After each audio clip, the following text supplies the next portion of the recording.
I also want to extend a special welcome to Ireland's ambassador to the United States, Geraldine Boom. And you, where are you, Geraldine? Here you are, Geraldine Byrne Nation. And you're going to be working with this gentleman right here. He's a very great golfer, one of the best golfers that you'll ever see. He'll be playing golf all day long he'll take clients out to play golf, but he's won many, many club championships. And Ed Walsh, congratulations. Great, great, going to be great. We're grateful also to be joined by the members and many members of our cabinet, proud Irish Americans, Sean Duffy and Robert F. Kennedy Jr. Where's Robert F. and Sean? Hi, Bobby.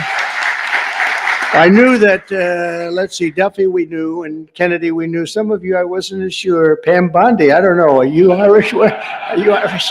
I don't know, with that name, I can't figure that out. She's doing a hell of a job, I'll tell you. That Attorney General Pam Bondi, Secretary of Energy. Secretary of Energy, Chris Wright. Now, you're doing a good job. You see the oil is going down. It's going down $65 a barrel today. You're doing better than I even thought, because everything else is going to be coming down with it. All those expensive goods that you had to suffer with for 4 years are all coming down. Energy leads the way. Thank you. Good job you're doing with our friend, right? HUD Secretary Scott Turner. You're not Irish, Scott. Where's Scott? Give me a break, Scott. You know, I want to be politically correct and not mention it, but I'm going to say, how much Irish do you have in you, Sean? I don't know. He said zero. That's right. Secretary of Veterans Affairs, Doug Collins. Thank you, Doug. You're Irish. EPA Administrator Lee Zeldin. He's one of the most important guys. He's going to get those approvals. A nuclear power plant will take less than 2 weeks to get approved, right, Lee? It used to take 15 years. We're going to do it in a couple of weeks. U.S. Trade Representatives, Jameson Greer. Where are you, Jameson? Jameson Greer. Thank you, Jameson. And I also, there's a very special man here that I've been watching a long time. One of the greatest dancers ever in the world. Michael Flatley is around here someplace. There's nobody like this guy. Great, Michael. I've watched him, Radio City. I've watched you a lot, Michael. His feet, the way they moved. I don't know how the hell you do it. Can you still dance like that, or is Father Time caught up? You know, Father Time has never lost. You know that, right? But you're doing great. You look fantastic. Also with us are Representatives John McGuire. John, hi, John. Good. Bill Heisinger. Bill, thank you. Ronnie Jackson, Doc Ronnie, as I call him, even though he's a congressman. Special guy. John Joyce. John. Thank you, John. David Joyce. David. Thank you. And Guy Resenshaw. You know that Resenshaw. That's actually the way you pronounce it, you know. Nobody else gets it right. I got it right, but it's a hell of a name. Despite that, he's very successful at what he does, which is politics, and he's a great guy. Thank you, Guy. We have come together to this beautiful White House this evening for the annual Shamrock Ceremony, a living symbol of the long and unique friendship between Americans and the Irish. And we're always going to have that friendship, just like we have a great friendship.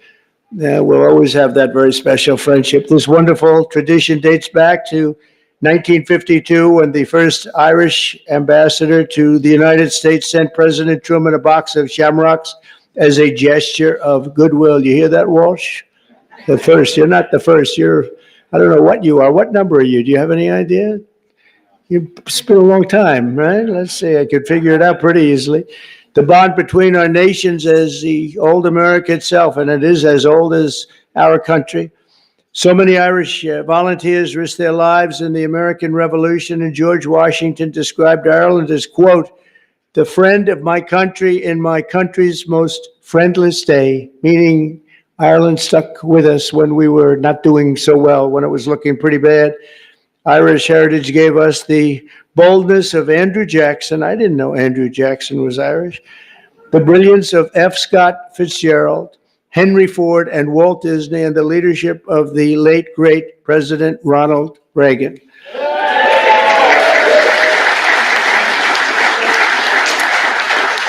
It was men and women of Irish descent who built the hallowed halls of Notre Dame University. Notre Dame is great. What a great place. The legend of the Boston Red Sox and the golden arches of McDonald's. That's right. Today, 1 in every 10 Americans trace their roots back to the old country. We're discussing, we have 5 million people living in Ireland, but we have 35 million people living here, right, of Irish descent. That's a pretty interesting statistic. I was looking at all these great dancers over here. You are very beautiful. Are you all great dancers, right? Look at that. Young, great dancers. Wow. That's great. Did you perform for the group before? Because I heard somebody was doing really fantastic. They said, these people are fantastic. I didn't get to see you. Do you want to do it again? Okay, well, we might have them do it again. I heard you did a fantastic job. Thank you. As we celebrate Irish American Heritage Month, we're grateful to be joined by hundreds of these proud patriots right here today. And I know them from personal experience that many of the people that we have here, they're just fierce. They have fierce Irish flame. We call it, you never give up. You never, ever give up. Oh, I even see Don. Hello, Don. You are definitely Irish, Don McGann. You are definitely an Irishman. There's no question about that. But you never give up. We will never give up ever, right? For the young ones, ever. Because you never know what's going to happen, you know? Just a little bit more effort and you get there. Look at what happened to me. A lot of people said this was not a possibility. They said that was going to be a tough race, and we won in a landslide, and let's keep it that way, right? And we're having a great time bringing our country back and bringing it back at a level that people had no idea was going to take place this rapidly, this quickly. And a lot of our great people that are secretaries and the people working in the administration are here, and they're doing a fantastic job. So I want to thank all of you. 5 blocks east of where we are today, that spirit once helped save the very heart of the city's Irish American community. You all know about it. During the War of 1812, British forces rampaged through the streets of Washington, burning every building in their path. Every single building was being burned down.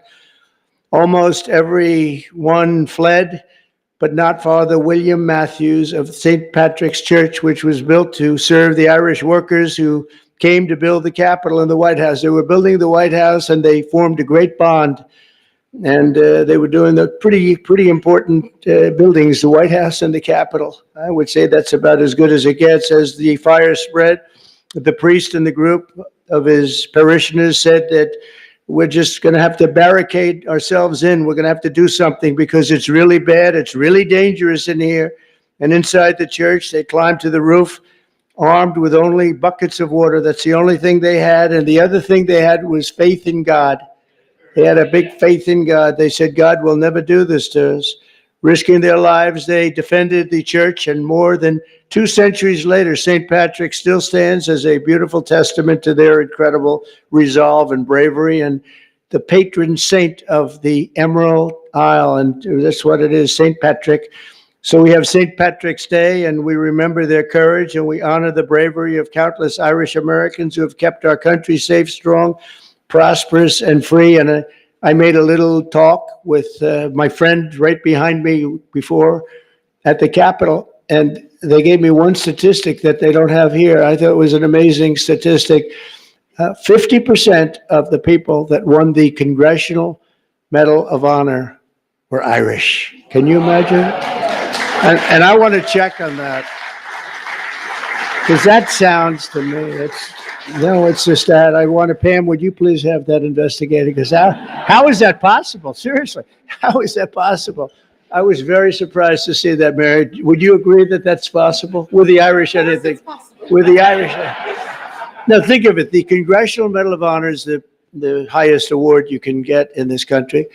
And 50%, well, they also have the Presidential Medal of Freedom. But I will say the Presidential Medal of Freedom, it's much easier to, I mean, you get it for achievement in something, but you don't have to take many bullets, although there has been one bullet that was, There's been one bullet that was not too good. I'm the only one, the presidential, that got that.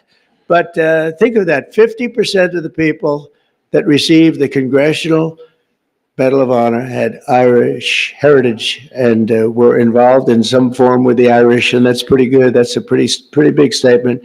In closing, I want to remember one more Irish American patriot our nation lost this week.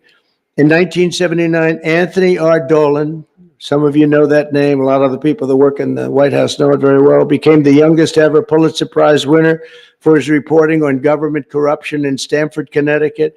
In 1981, he became the chief speechwriter to President Reagan, whom he served for 8 years. That's a long time. That's the full time, 8 years, coining the phrase evil empire. That was his word. That's a very famous, people aren't here. The evil empire was a very profound statement. Tony served as a White House advisor throughout my first term, and most recently was a special assistant to President on domestic policy and the Domestic Policy Council. He passed away early Monday morning, and his family is devastated, to be honest. They're devastated. A couple of the family members are here, but they're devastated. He was a great person, great, brilliant writer, and so he will be very greatly missed. And Tony is looking down on us right now, and he was so proud of what he did and his heritage. He was so proud of his heritage. So I want to thank him and his family for the incredible job they did. Once again, let me wish everyone a very happy St. Patrick's Day. And with that, I would like to ask Taoiseach Martin to say a few words. He's a very, very special man in Ireland. As you probably know, he's a very popular guy, which is not easy in Ireland. And it's an honor to have both Mary and Michael here with us, because we really, we've gotten to know each other very well, and they're great people. Thank you very much, everybody.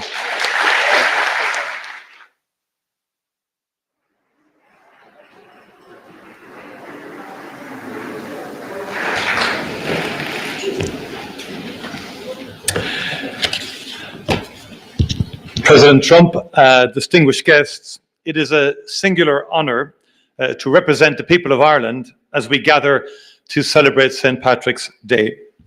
The time-honoured tradition of the Shamrock Bowl ceremony is an important moment to reflect upon the relationship between our two countries. Mr. President, as you said on an earlier St. Patrick's Day, and I quote, "Through trial and triumph, ups and downs, thick and thin, the extraordinary Irish people have stood by America's side, and America will always stand by theirs." Our peoples have stood side by side for a long time. And next year, the United States marks the 250th anniversary of the Declaration of Independence. Of the 56 signatories of that historic document, 3 were born on the island of Ireland, and many others were of Irish descent. Since then, Irish America has been at the heart of shaping this great nation. The ideals of liberty, democracy, and equality of opportunity forged in this country did much to inspire Irish independence. Our histories are interconnected because our people are interconnected. Today, as the President has said, more than 30 million people claim Irish ancestry in the United States. Those who came to America seeking refuge from poverty and hunger at home worked hard. They helped build the railroads that connected this country and the skylines that defined it. Others served their communities and their adopted home as firefighters, teachers, nurses, doctors, policemen, and soldiers. Irish people can now be found in almost every industry and community across the United States. Mr. President, Irish Americans have lived the American dream.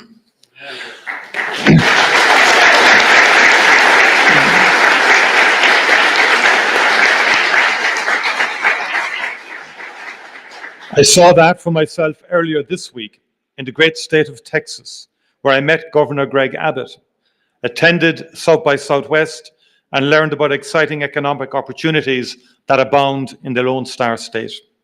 I met with Texan-based companies using Ireland as a gateway into the European market, as well as the Irish companies investing in and buying from Texas. All across the United States, men and women go to work every morning in Irish-owned companies. These companies play a key role in the US economy, operating in every sector, in every state.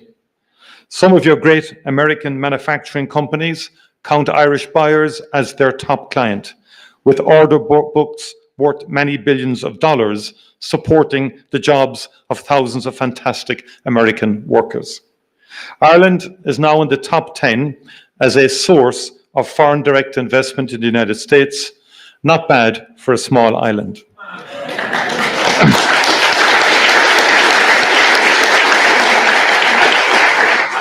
Ireland likes to trade with the United States, and the United States likes to do business with Ireland because we are strong and reliable partners. Mr. President, let's do even more and better together. In the past, Irish labourers came to help build the new republic, the beacon on the hill. They even built this beautiful White House. They built the roads and the railroads that made this mighty union possible. Today, Irish companies are building the infrastructure connecting the United States in the 21st century. Throughout our great shared history, Ireland has played a role in bringing America closer. In doing so, we've been proud to help make this country great. Mr. President, American companies continue to invest in Ireland, where our access to the European market, talented workforce, and consistent and stable business environment makes us one of the best places in the world to do business. And just like our peoples and cultures, our economies are deeply interconnected. Investment in Ireland helps American companies sell their products across the world. Our island is home to a people with an outward perspective, generations of whom have looked to the United States for opportunity and inspiration. We've built prosperity through free and fair trade with partners all over the world, and particularly here in these United States. Let us continue to build on that foundation, bringing ever-growing prosperity to both our great peoples. Let us continue to work together to make sure that we maintain that mutually beneficial two-way economic relationship that has allowed innovation and creativity and prosperity to thrive. Mr. President, on St. Patrick's Day in 1981, in this House, President Ronald Reagan spoke of a just and peaceful solution to the conflict in Northern Ireland. And that was the start of an extraordinary journey. 17 years later, after enormous effort and commitment and dialogue and disagreement and sheer perseverance, we signed the Good Friday Agreement. We signed a just and lasting peace into being. And the United States of America was at the very center of that magical moment of hope and inspiration. Successive presidents, Republican and Democrat, cared enough to put in the late nights, the persuading, the cajoling, the negotiating, the encouraging, the influencing. And Mr. President, 3,720 people were killed in that conflict, and close to 50,000 people were injured. In per capita terms, that's many millions of Americans. And just imagine that for a moment in terms of the scale of what happened. It was the support of the United States of America that was essential in bringing that to an end. One of the greatest achievements of American foreign policy, with heartfelt commitment from both sides of the aisle. The story of peace in Ireland is one that we wrote together. We know building peace is a difficult and painstaking task, but when the mighty United States of America puts its shoulder to the wheel, there is no mountain it cannot move.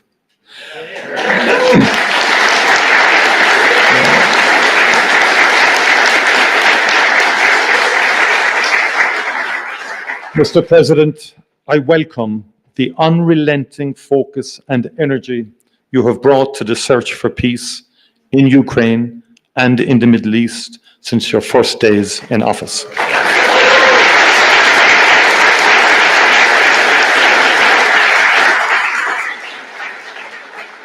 In my view, there is nothing more noble, President, than the pursuit of peace, and this is what you are doing.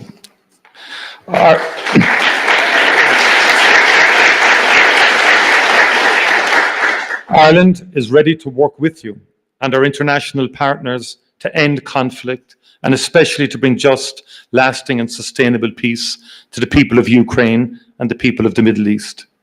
Conflict and war hurt the most vulnerable.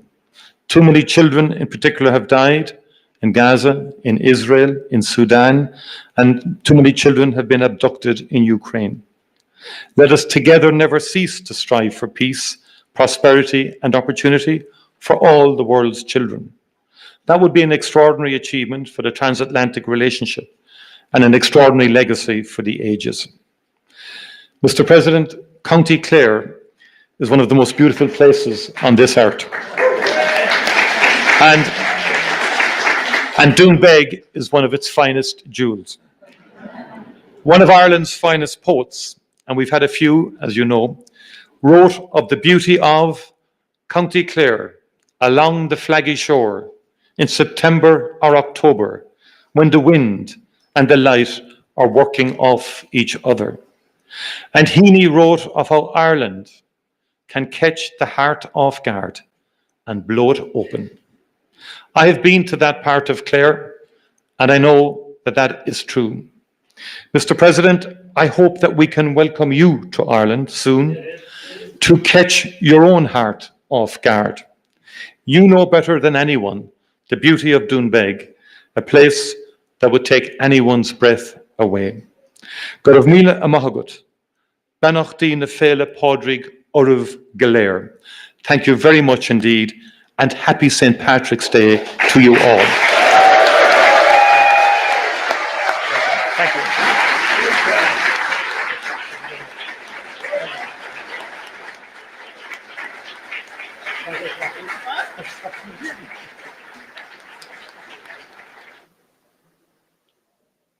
Time-honored tradition, I'm going to present a bowl of shamrock to President Trump.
Well, thank you very much. And today we're delighted to swear in our next Director of National Intelligence, Tulsi Gabbard.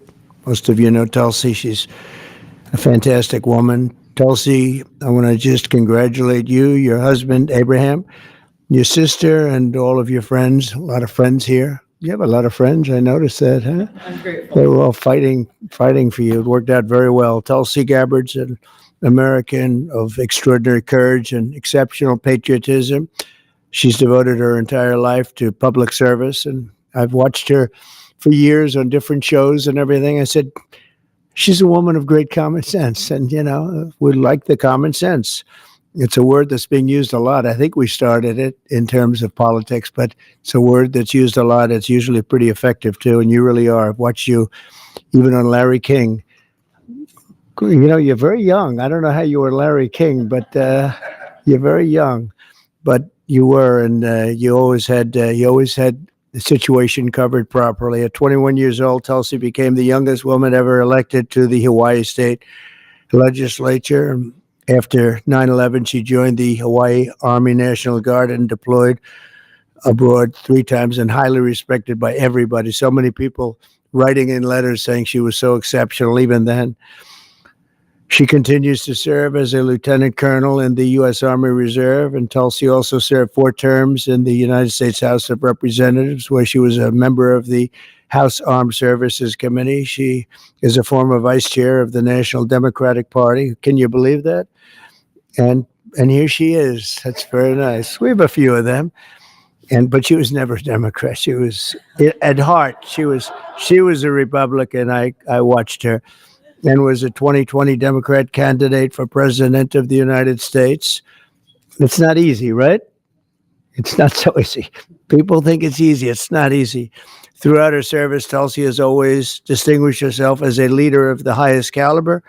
She's earned the respect and admiration and love of Americans on both sides of the aisle as her profound commitment to the values that keep us free, and she really does have those values as much as anybody. In recent years, Tulsi has been a courageous and often lonely voice, speaking out against radical left's attacks on free speech and the dangers of an unelected deep state. And I have to say, she was very, very strong for me when I was going through all of the fake news and all of the problems that we had with some very sick people. She was always out there. Before I really knew her as well, she was out there defending me. So I appreciated that, Tulsi. But the threat of a warmongering military-industrial complex and the weaponization of government and governmental people that go out and persecute, they like to persecute people that are innocent. Tulsi herself became a target of that weaponization when she was outrageously placed on a suspected terrorist watch list by the Biden regime. It's a very evil regime after criticizing their appalling abuses of power. And I'm confident that as director of the National Intelligence, Tulsi will work tirelessly to keep America safe. And she's been doing that her entire career. I think it's going to be a very natural day for you when you walk in. It's just have to keep the way you are. Just stay the way you are. She'll be clear-eyed and she'll be focused on the threat of radical Islamic terrorism and lots of other threats too, threats from within, and give no quarter to America's foreign enemies. At the same time, I'm entrusting Tulsi with the responsibility of overseeing urgently needed reforms to the U.S. intelligence community to protect the rights and the civil liberties of all Americans. She'll provide the American people with transparency, eliminate corruption, shrink the bloated bureaucracy, and restore honesty, integrity, and trust to the national security state. There's only one thing I can say, that there's nobody like her for this job. This was a very easy one for me. She was recommended by some of the top people in that world. It's a little world, it's a little smart world. It sometimes can be an evil world when the wrong people are there, but we have the right one. She's had so many great recommendations. I would say Pam was right up there with it, Pam Bondi. She had a lot. I know her a little bit better, and you're doing a fantastic job after about 3 or 4 days, right? You've had a lot of experience, but you've never seen anything like this, Pam. But you're going to do fantastic as the Attorney General, fantastic. So thank you and congratulations. We did this with Pam a few days ago, and this is again my honor. So congratulations to Tulsi, and I think Pam is going to administer the oath, and when she does that, I'll sign your new certificate. Good. Thank you. Thank you very much, everybody.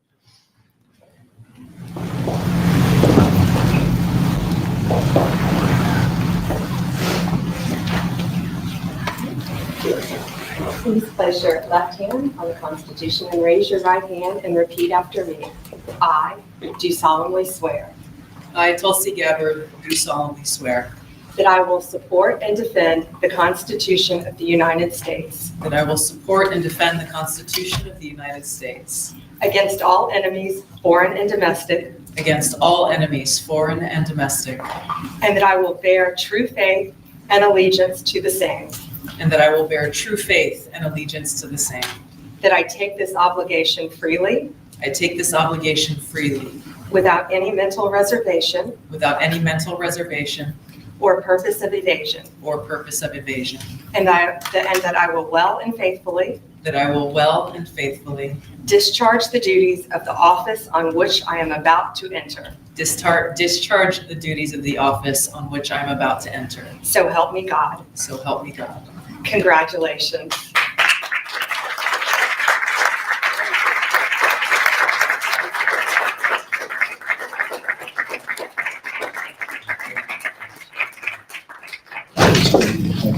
That's a good deal. Thank you. How's the Oval Office looking?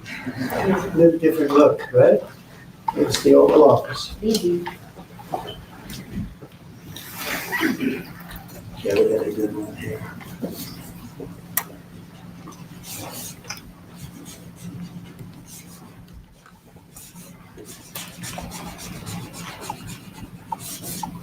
Okay, not bad. Ready? I'll say that there. We'll do it right.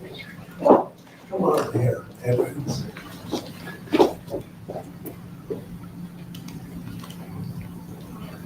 Okay, I'm sure there are no questions. And where will you be with You know what, us I'd like to have Tulsi say a few words first, and we could answer a couple of questions, okay? Good.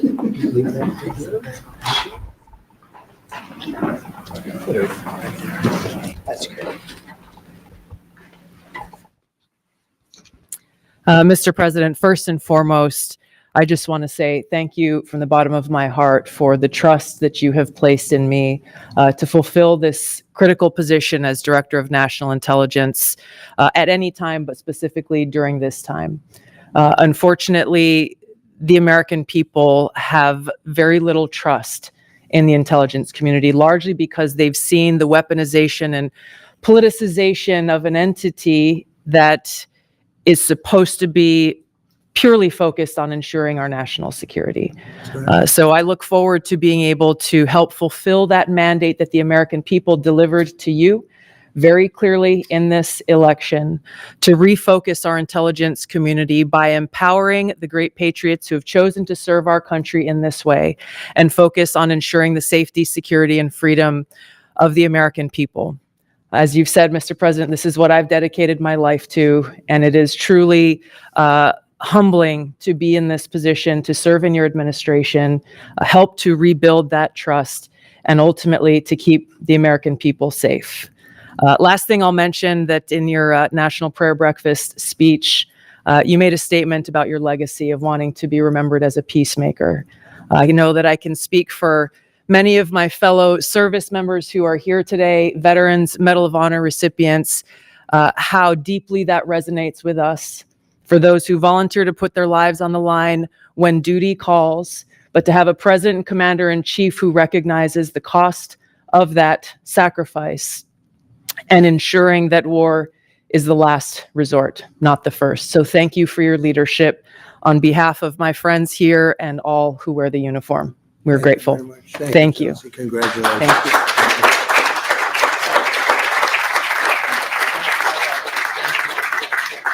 Mr. President, when and where do you plan on meeting with Vladimir Putin? And were there any preconditions set to agree to this meeting? No, we had a great call, and it lasted for a long time, over an hour this morning. I also had with President Zelensky a very good call after that. Then I think we're on the way to getting peace. I think President Putin wants peace, and President Zelensky wants peace, and I want peace. I just want to see people stop getting killed. We're very far away from that particular war, but that's a vicious war. Probably 1.5 million soldiers killed in a short period of time. I've never seen anything. I have pictures that are, you wouldn't believe it. You wouldn't believe what you have to look at. Young, beautiful soldiers that are just being decimated. And it would be nice to end it immediately. But we had a very good talk with, people didn't really know what President Putin's thoughts were, but I think I can say with great confidence he wants to see it ended also. That's good. And we're going to work toward getting it ended, and as fast as possible. It's It's a horrible situation going over. It's flat land, and the bullet goes off, and the only thing it can hit is a body, a human body, a young human body. And they're losing just tremendous numbers of mostly soldiers. Just the cities and towns have been largely demolished. It's a shame what's happened to that country. It would have never happened if I were president. That I can tell you would have never happened. It's to look at that, and October 7th would have never happened either, by the way, Middle East. But we'll get it. I think we'll get it. We'll get something done. We're going to be meeting actually tomorrow. They're meeting in Munich, as you know, and we're going to have some other meetings, and I'll be dealing with President Putin largely on the phone, and we ultimately expect to meet. In fact, we expect that he'll come here, and I'll go there, and we're going to meet also probably.